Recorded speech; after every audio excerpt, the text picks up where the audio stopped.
Welcome back, everybody. In this video, we're going to take a look at Emgu CV. For those not familiar with Emgu CV, Emgu CV is essentially a huge set of wrapper functions that allows calling OpenCV functions from a Visual Studio Windows Forms program. This is necessary because Visual Studio /.NET is an interpreted environment that cannot directly call functions written in native C and C++. Emgu is free and open source, and we can use C# to make a nice graphical front end. Let's get started. Alrighty, so to get started today, let's download C# 2010 Express. And we can find that easily on the Microsoft site. Go ahead and download from this link here, and when you do the install, you can choose all the defaults. That'll work out just great for you. Alrighty, so now we've downloaded and installed C# 2010 Express. Now let's download the latest version of Emgu CV.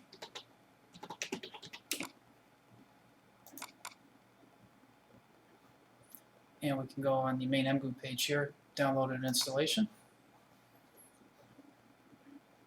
and then follow this link to the file server on the SourceForge page. And let's go ahead and get the latest version, 2.4.0.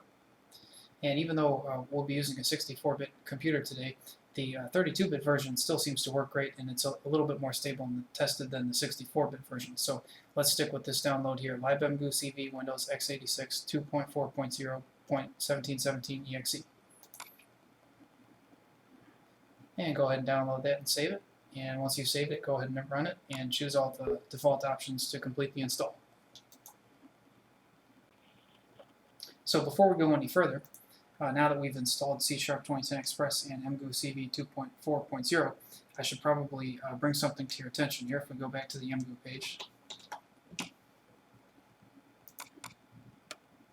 and then we go back to download and installation, there's a section here on troubleshooting the installation.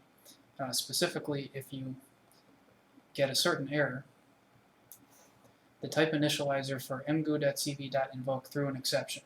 If you get this error at runtime, come back and follow the instructions on this page. Especially, probably the first thing you should do is download this MSVCRT 9.01 Service Pack 1 redistributable and then retest.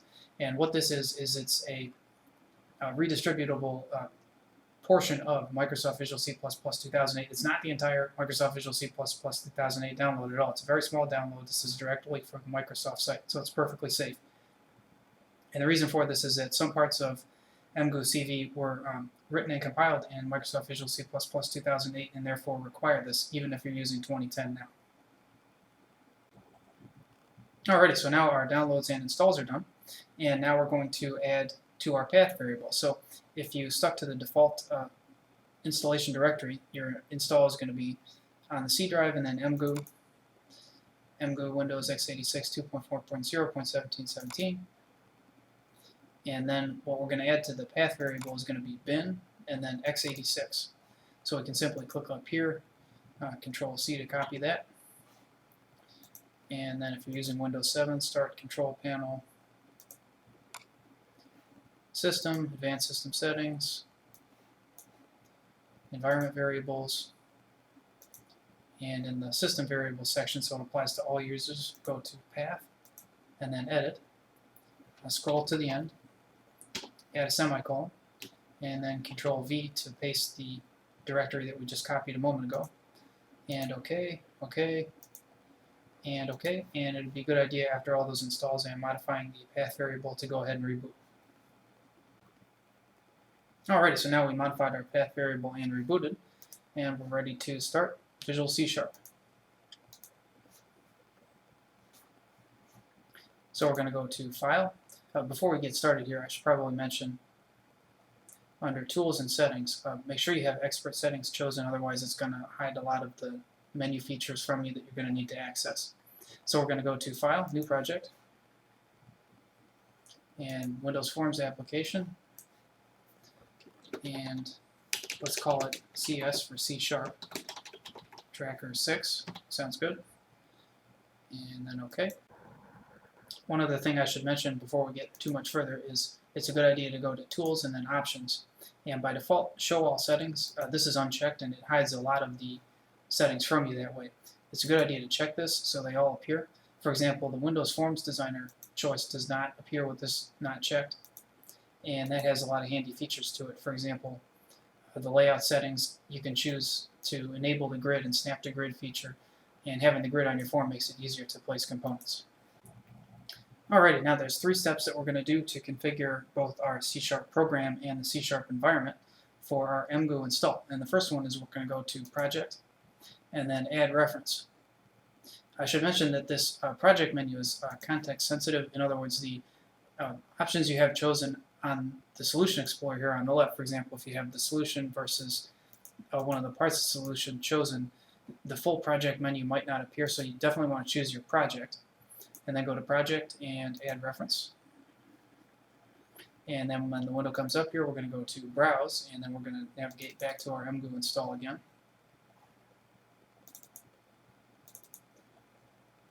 So that's going to be C Emgu, x86 Emgu, and then we're going to go to the bin folder. And you'll notice that there's 9 DLLs here that start Emgu and end in DLL. Depending on if you're using Visual Studio 2008 or 2010, you're going to choose one of these and then the other 7. So you're going to choose 8 total of the 9. So since we're using 2010 in this example, we'll choose these 8 and then OK. And it's going to take a moment to add those references.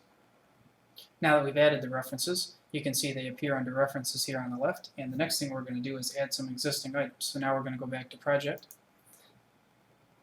and then Add Existing Item. And now we're going to navigate to the Emgu install again, but this time into the bin directory. So Emgu Windows x86, bin,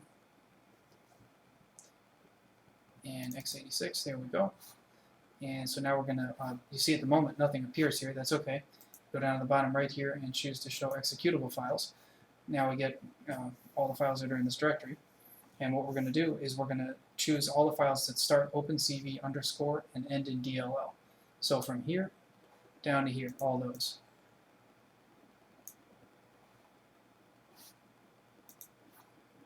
And again, it's going to take a moment to add those.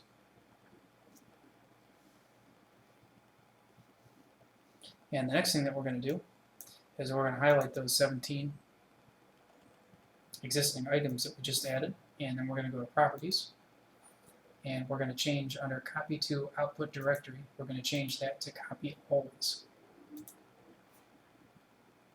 And let's go ahead and save before we go any further. Tracker 6, create directory for solution, that's good, go ahead and save. And the final step that we're going to do is we're going to customize our C# environment by adding the special Emgu controls to the toolbox that we're going to add to our form eventually. So let's bring up the toolbox here. And what we're going to do is add these 4 special controls here, especially the image box control. You're going to use this on probably every Emgu C# program you ever do. So at first, when you start C#, these controls will not appear here. So I'm going to right-click on my toolbox and go to Reset Toolbox. Yes, we're sure we want to reset. And give it just a moment here. And so this is probably what your toolbox will look like when you start C#. So in the All Windows Forms, there's this control down here, Picture Box. You don't want to use this. You have to do a whole bunch of conversions of the images from OpenCV to be able to draw them in this Microsoft Control Picture Box. Rather, what we're going to do is we're going to add the Emgu specific controls, and here's how we're going to do that. So expand the general area if you haven't already, and then right click there and go to Choose Items.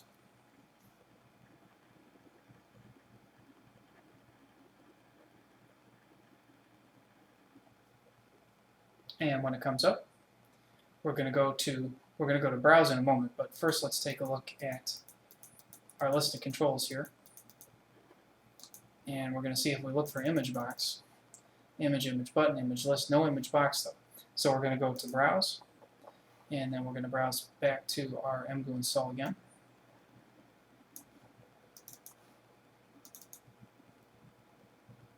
And then the bin directory.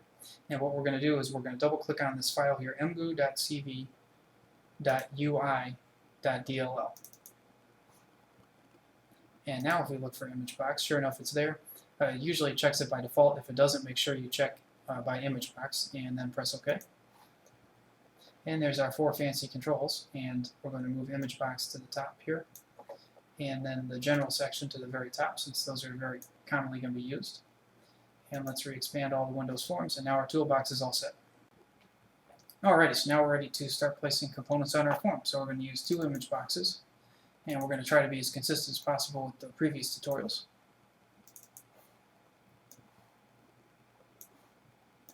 And we'll resize those in a moment. We're also going to put a button on there, and that'll be a pause or resume button just like the previous video, and also a text box.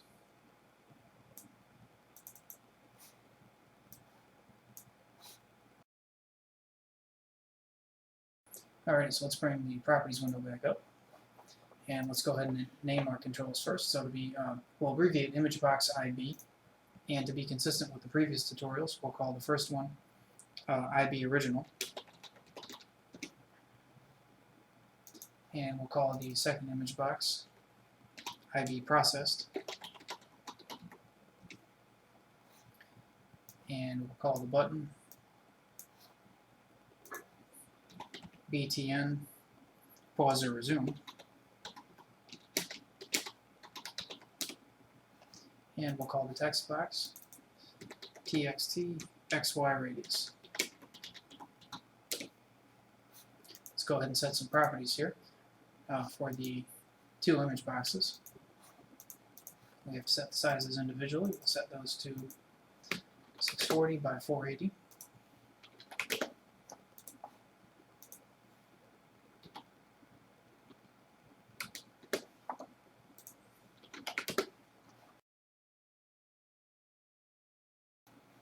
And now we'll set some properties for the button and the text box. So let's make the button text. By default, the video is going to be playing to start, so we'll change it to the option of pausing. And let's make the font a little bigger so we don't have to squint. Let's go with 12 on that. And then for the text box, we have a few more properties to set. Let's set the font to 10 so we don't have to squint, and it's best to pick a fixed width font because we'd like our numbers to display with the columns lining up when we're looking at the X and Y coordinates and the radius. So let's choose a fixed width font. Courier New is a good choice. And then we're going to need the text box, of course, to expand to multiple lines as multiple lines of data fill in. So we're going to choose multi-line to be true. And now we can resize it.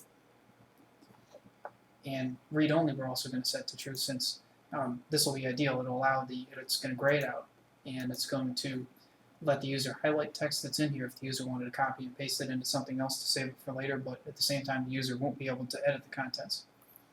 And then for scroll bars, we're going to change that to vertical. And let's go ahead and do a final resizing here. And the last thing we're going to do on our form here is we're going to double-click the form to have the environment write the form unload for us, or at least part of it. And then we're going to double-click the pause button to have the environment start to write the pause button click for us.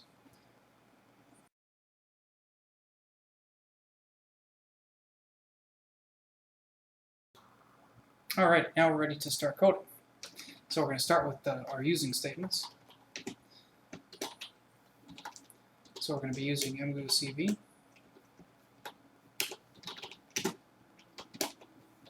Emgu CV,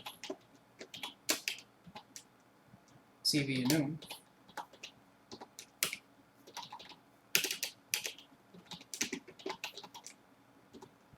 Emgu CV structure.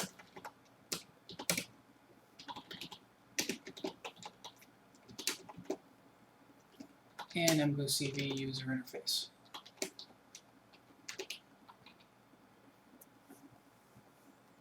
Now we're going to add some member variables, and again these are going to be very, very similar to the previous programs. Capture object,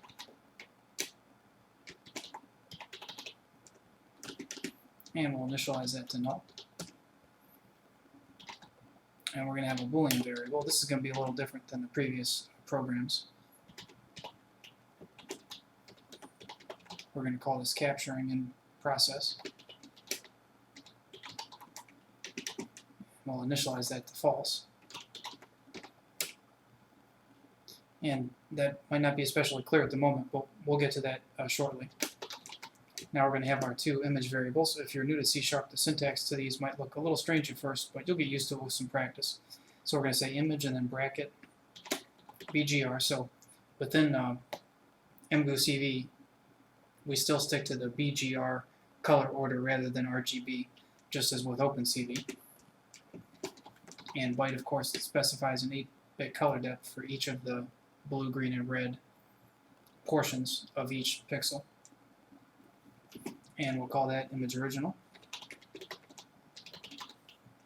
And we'll be able to display these Emgu CV image objects directly on the image box controls that we've already added to our form. No conversion will be necessary as in the previous program. And now we're going to declare the processed image, and that's of course a grayscale image.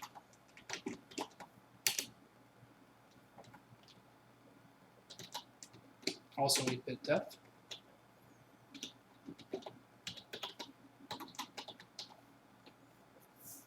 And now we're ready to move on to form load. We can skip right on by the constructor and start writing the form load. And here's how we're going to get the webcam. We're going to use the try catch block. And again, if you're new to C#, this might seem a little strange, but you'll get used to it with some practice. So try cap webcam is assigned new capture. And let's comment as we go here. Associate capture object to the default webcam. And then we're going to have a catch block.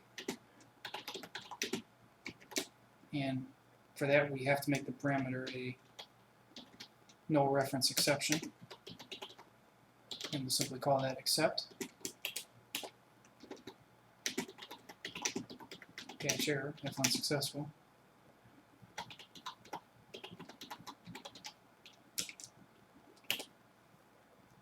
And we'll simply show, as with the previous program in Qt, we'll show that on the text box. So text xyradius.text is assigned, and we can use a property of the exception object here. Exception object.message.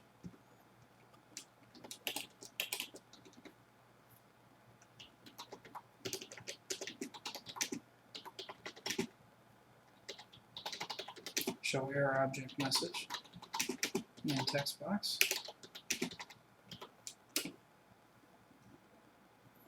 And then of course we have to return, otherwise the program would crash if we allow it to continue there.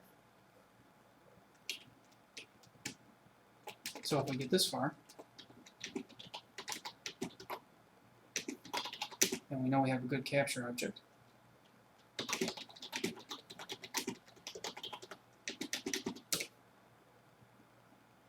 Then we're going to add a line here, and again, this is going to look a little strange if you're not used to C#. We're going to call application.idle, and then we're going to increment that by, and this is a function we're going to write later, so it's going to be underlined red for now, but that's okay. Process, frame, and update GUI to be consistent with the previous program. And what this line is going to do is it's going to add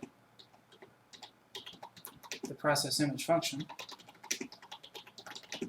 to the applications list of tasks.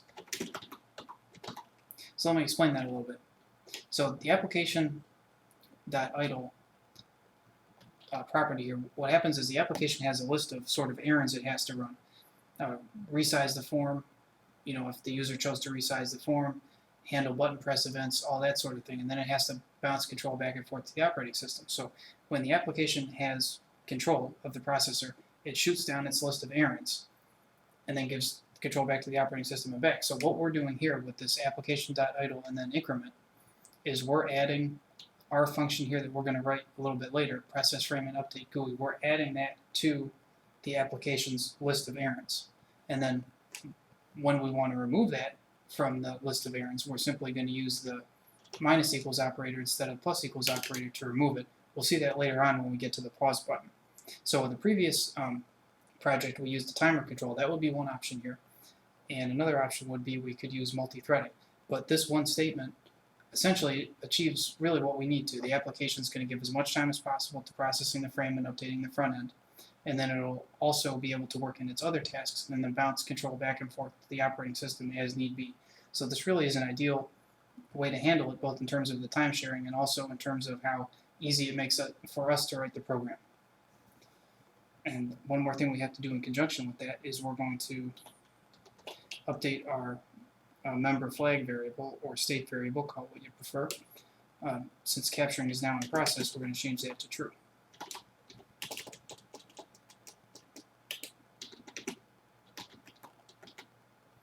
And then we'll comment that update member flag variable. And that's going to be it for form 1 load. So now we're going to write form 1 closed. This is going to be a very short function for us.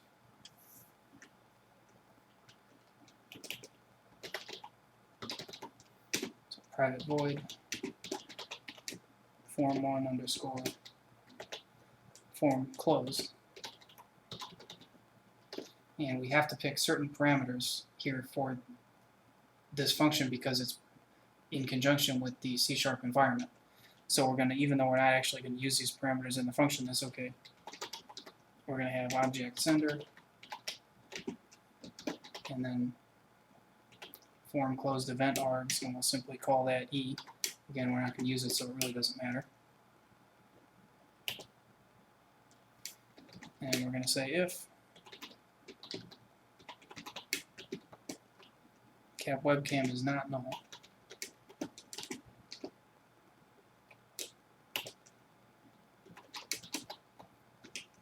then we're going to call the dispose function for cap webcam, and that's it.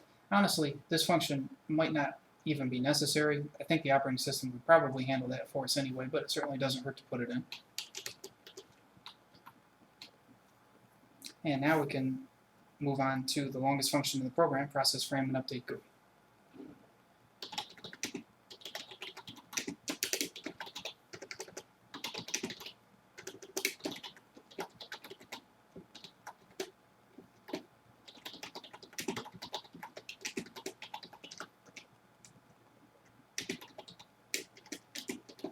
And to make this a function that we can validly add and remove from the application.idle property, we have to choose these as the parameters, otherwise it won't work.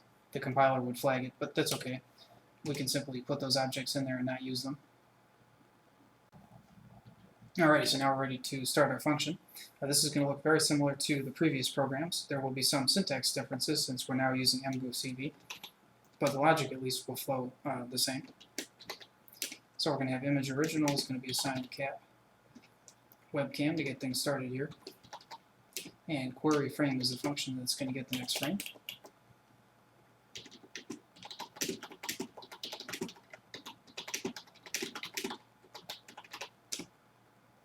And then we're going to have an error check line here so the program doesn't crash in case, say, somebody accidentally kicks the cord to the webcam and then it gets disconnected while the program's running. So we're going to do if image original is null, turn,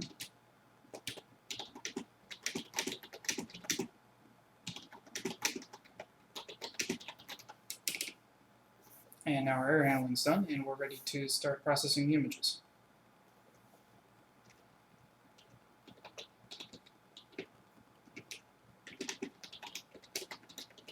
Image original.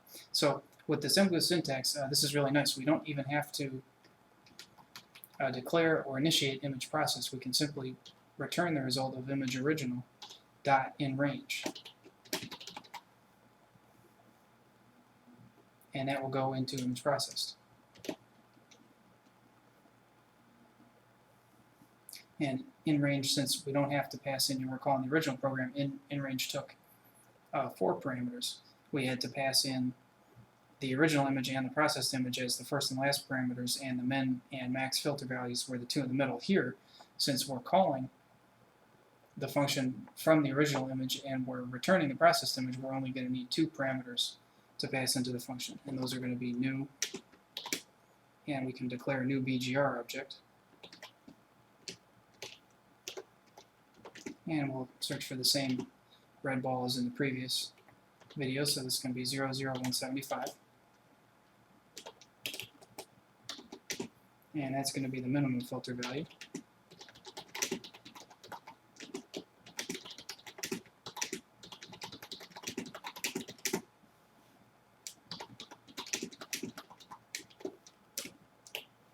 And now the second parameter, the max color value.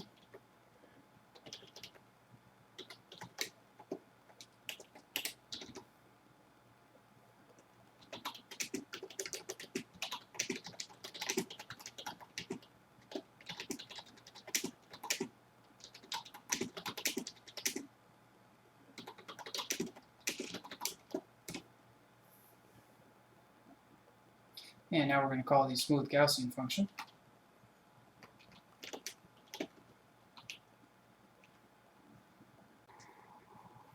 And here's how we're going to call smooth Gaussian.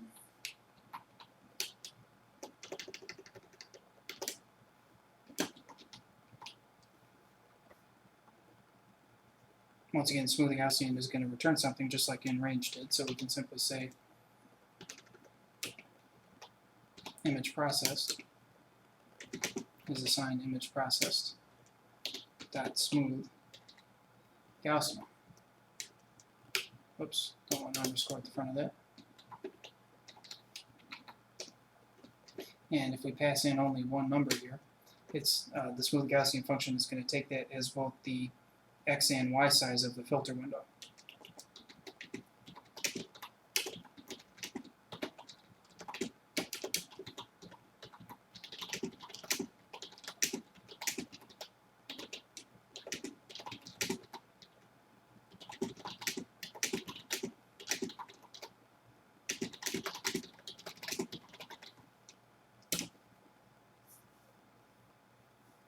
Now the next function is going to be a little unique to Emgu in terms of the syntax. We're going to use the Emgu CV circle F class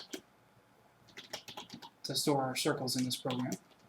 And here's how we're going to declare that. We'll simply call the array of circles, we'll call that circles. And that's going to be assigned the result of image processed dot QCircles. And these parameters are going to look relatively similar to the previous programs. The order is a little different, but essentially the data that we're passing in is the same.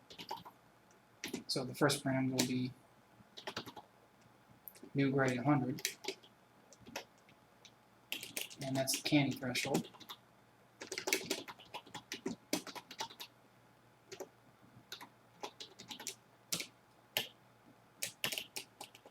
And the second parameter is going to be new grade 50, and that's going to be the accumulator threshold.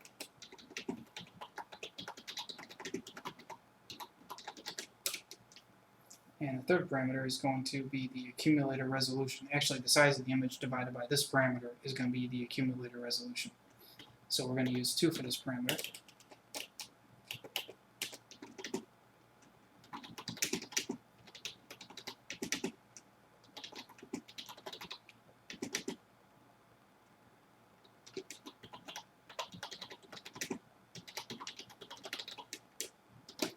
And please consult the Emgu CV and Open CV documentation as applicable for information on those 3 parameters. That'll give us a nice balance of at least detecting the ball but not over detecting false objects in our image.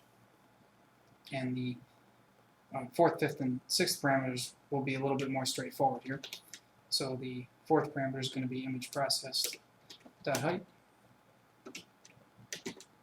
divided by 4. and that's simply going to be the minimum distance pixels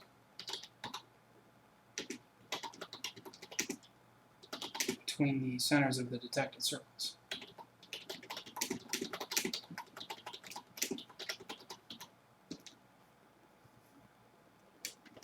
And almost there for this function. We're going to pass in 10 here. That's going to be the minimum radius of the detected circles. And then 400 will be our last parameter. And then we're going to pass in the index 0. So the 400 is the max radius of the detected circles. And the index 0 specifies to get the circles from the first channel.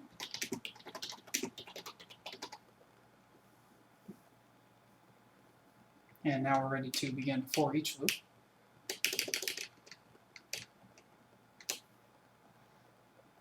And the syntax of the for each statement is really essentially the same thing as, it's doing the same thing as a for loop, it's just a slightly more convenient way to do it, taking advantage of the fact that we can iterate through objects in C#. So we're going to type for each all being one word there, that is a keyword in C#.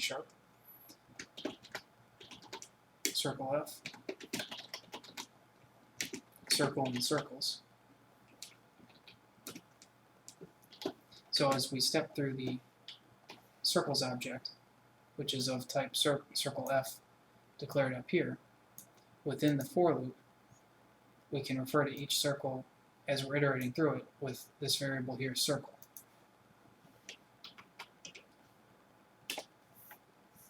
So the first thing we're going to do is the output to the text box, and we're going to take advantage of some formatting functionality in C# to assist us with that. So first we're going to say if text xy radius dot text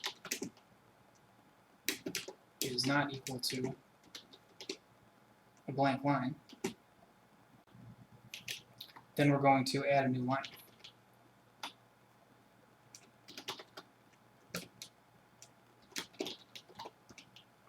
So txt xy radius dot append text environment dot new line.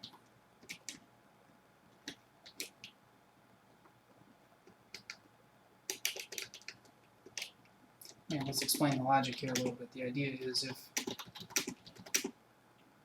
we're not on the first line,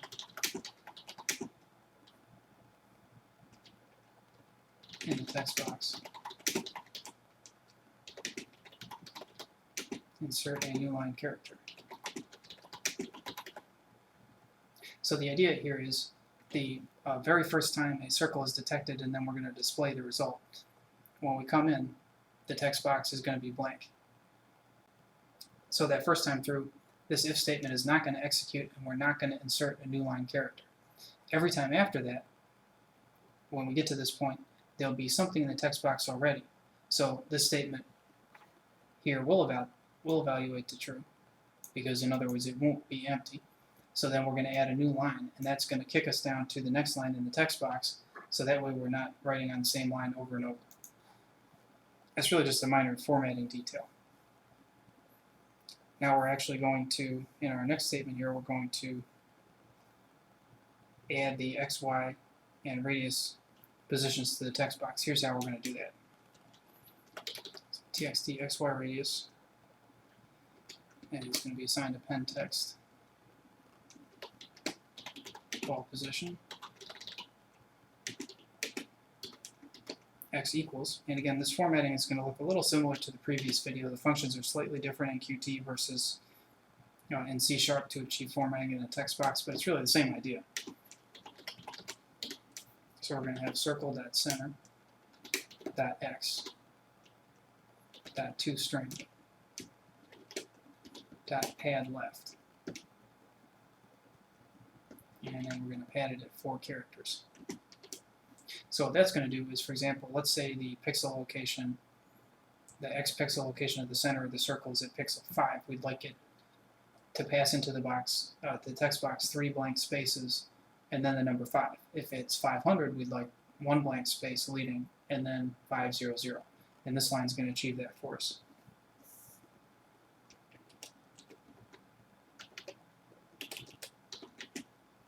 So that's going to be the x position of the center point.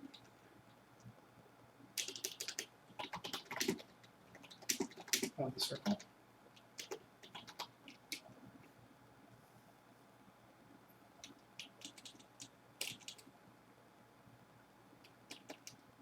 And the next line is going to be pretty much the same thing, but for the y.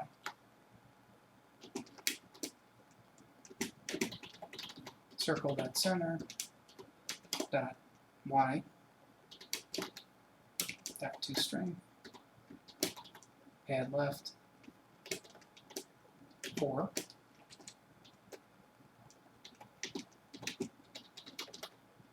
y position of center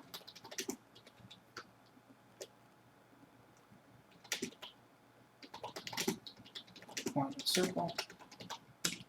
And now the last line is going to be a little bit more involved because the radius can be a floating point number.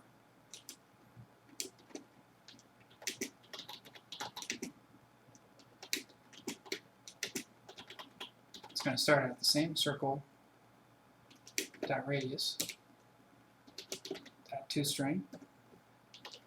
And here's what we're going to do. The pound character specifies if there's data, put the data there. If not, in conjunction with the pad character, specify a blank space. So we're going to put 3 pound characters, and then the decimal point, which is always going to put, and then the 0 character specifies if there's data there, put the data. If not, put a 0 character. And then pad left. And we'll pad that at 7. So the idea is we'd always like 3 spots before the decimal and 3 spots after. So for example, say the radius is 50. We would prefer that to display as blank space 50 decimal point 000. If it's 55.55, we would prefer that to display as blank space 55.550. And this line is going to achieve that for us.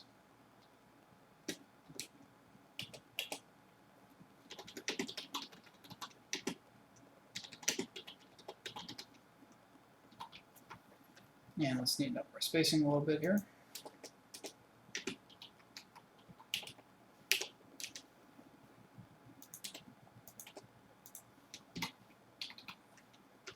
And now we're going to have our last formatting line,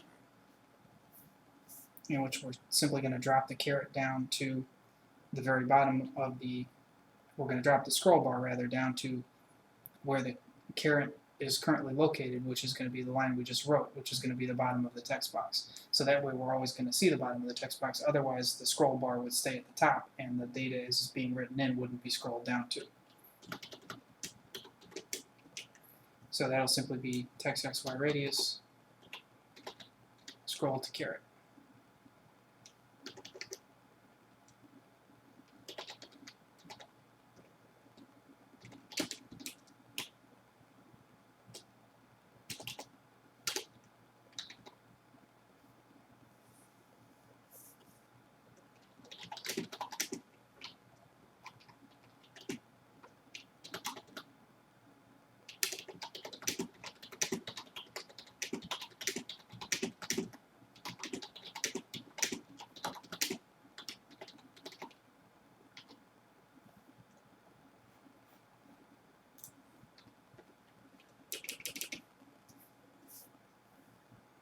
And now we can call our 2 functions to draw circles.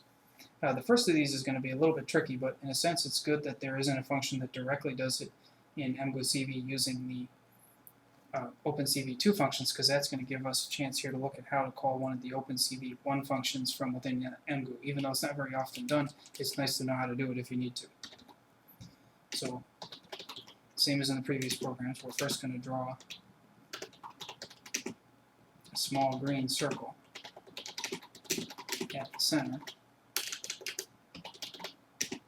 of the detected object.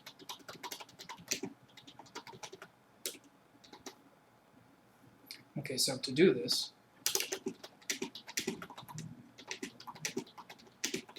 we're going to call the open CV1.x function.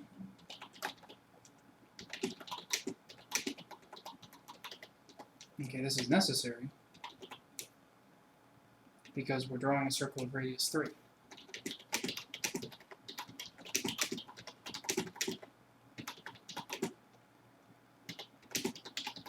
Even though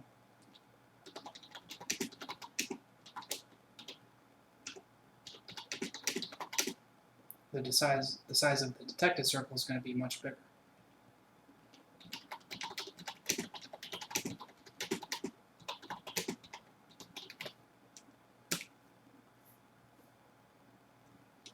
And the reason that this is kind of helpful to illustrate this is because the CV invoke object can be used to make open CV 1.x function calls.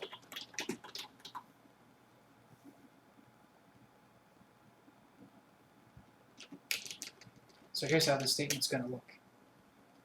We're going to call CV.invoke. CV invoke dot. Now, if you look at the functions that are here, these are going to be the open, generally speaking, the open CV1 functions. These will look familiar. For example, CV in range S is here. You'll probably notice that from the very first tutorial. But in this case, what we're going to do is we're going to call CV circle.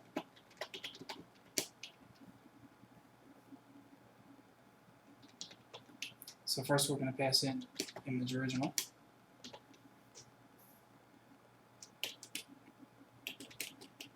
And the reason for that is because we're drawing on the original image.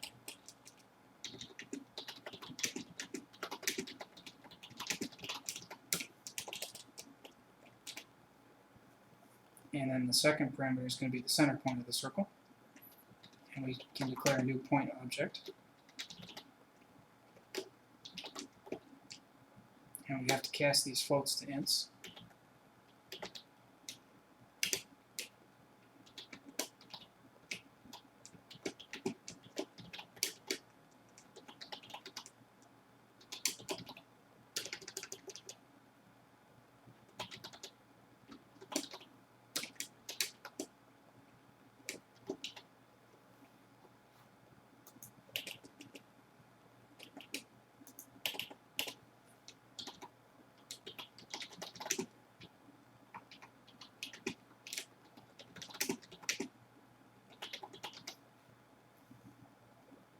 And now the next parameter is the whole reason we have to use this OpenCV1 function rather than the OpenCV2 function is because we need to pass in a 3 here. And that's not available in the OpenCV2 function, as you'll see momentarily when we draw the outline of the circle. So the 3 will be the radius of circle in pixels. And then we're going to pass in new MCV scalar. Now what this MCV is all about is, you probably recognize from the first tutorial, objects that start CV, for example CV scalar.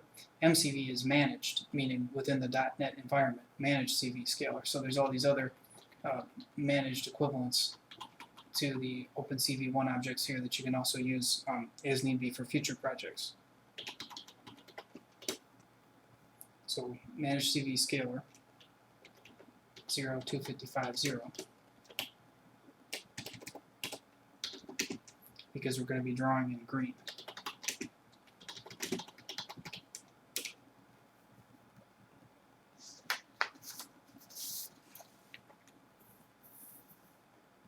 Now the next parameter is going to be -1, and that indicates the thickness of the circle in pixels.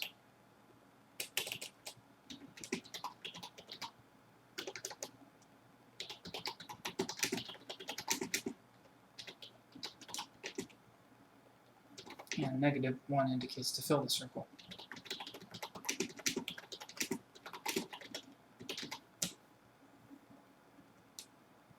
And now we're going to have the Emgu CV line type .cvaa. Might as well use anti-aliasing to make the circle look a little bit nicer.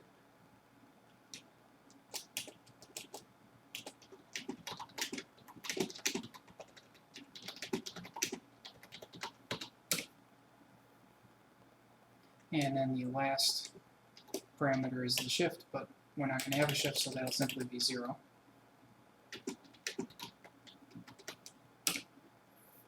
And now we're ready to draw the circle around the outside, and that's going to be much easier. So here's how we're going to do that. We're simply going to call the draw function of the image object we have.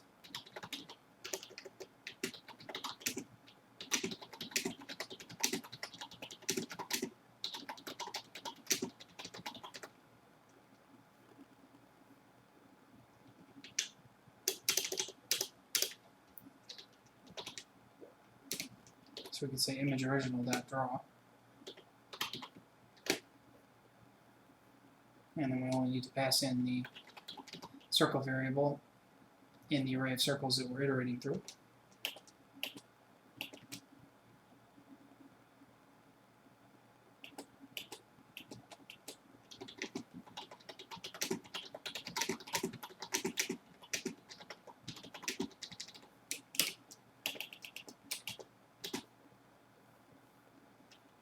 And then a new BGR object.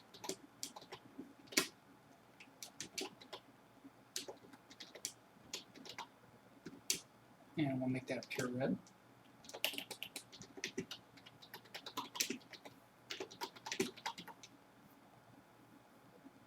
And then the thickness of the circle in pixels we can specify as 3.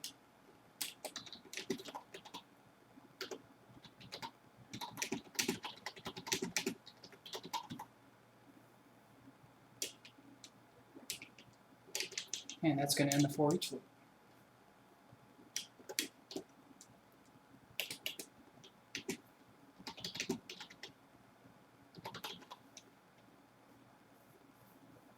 And now to finish out the function, since we're going to be assigning the Emgu CV image types to the image box control, which is also the Emgu CV image type, we don't need any conversion here at all, so this is going to be as easy as could be. We're simply going to have IV original image is assigned IMG original.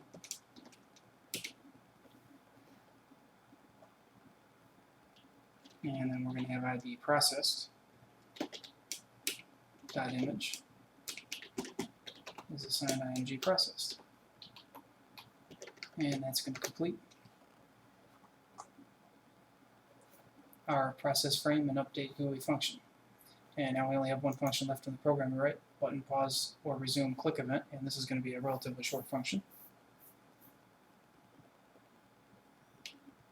So the first thing we're going to do is we're going to check if that member level variable or flag variable capturing in process, if that's true.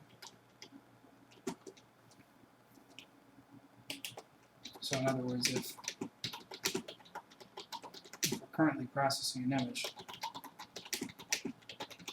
that would mean that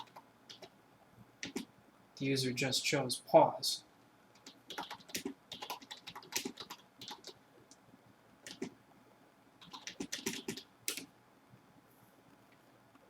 So here's where we're going to remove the process frame and update GUI from the application.idle list of tasks. So we're simply going to put application.idle minus equals process frame and update GUI. Whoops.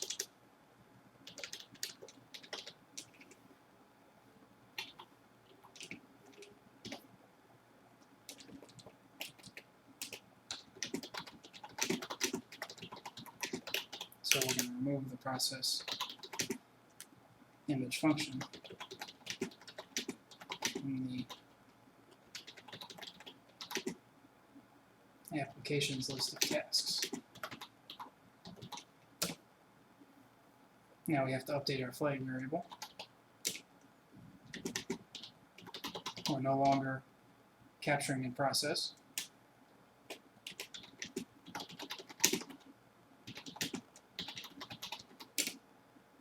And we also have to change the button text to indicate resume so the user knows when they next press the button it's going to resume.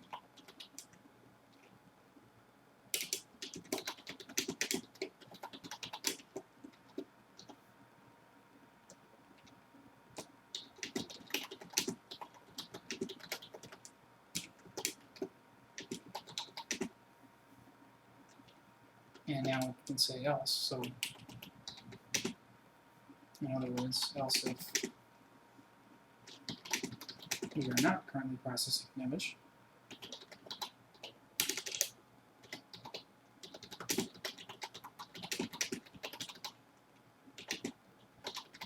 that means the user must have just chosen resume. It should be chose, not choose. User just chose resume.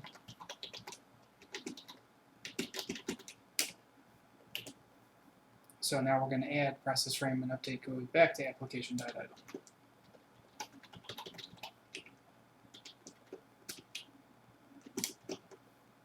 Application.idle plus equals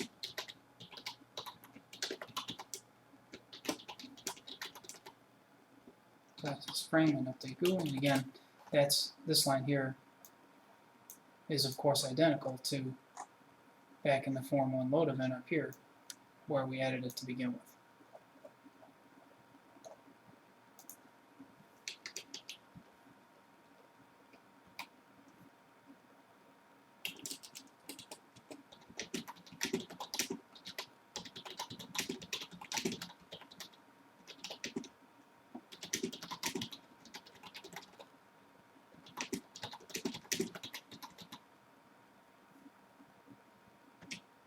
And now we're going to update the flag variable. We're now performing the capture process again.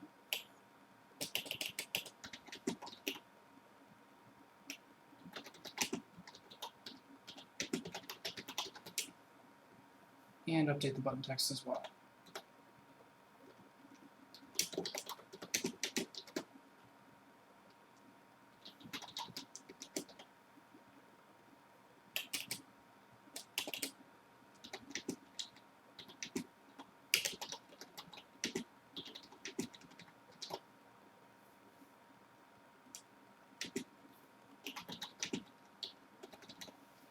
So the user knows next time I press the button that'll pause it. And that's the end of that function.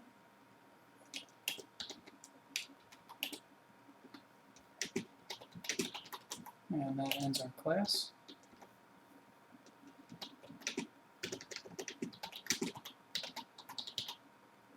And our namespace. And I just realized I forgot a bracket here. And there we go. Now let's save our program and try compile. So we're going to go to rebuild solution. And hey, look at that. One succeeded on the first go. And now we're going to choose start without debugging. And here's our nice form. And there we go. It's working great for us. So I'll press pause. I'm still moving the ball at this point, but we can see it's pausing nicely. And there we go. And we'll try to pause one more time. And that's working great for us.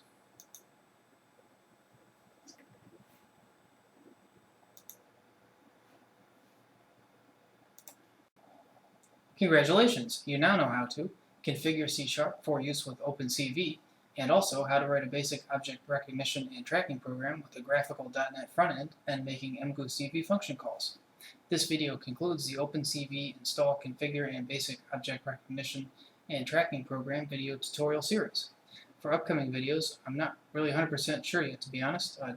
Probably I'll do the USB motor controller example next. I know I've gotten a few requests for that. After that, I'm not really sure. Post in the comments if you have any particular area of interest. See everybody next time.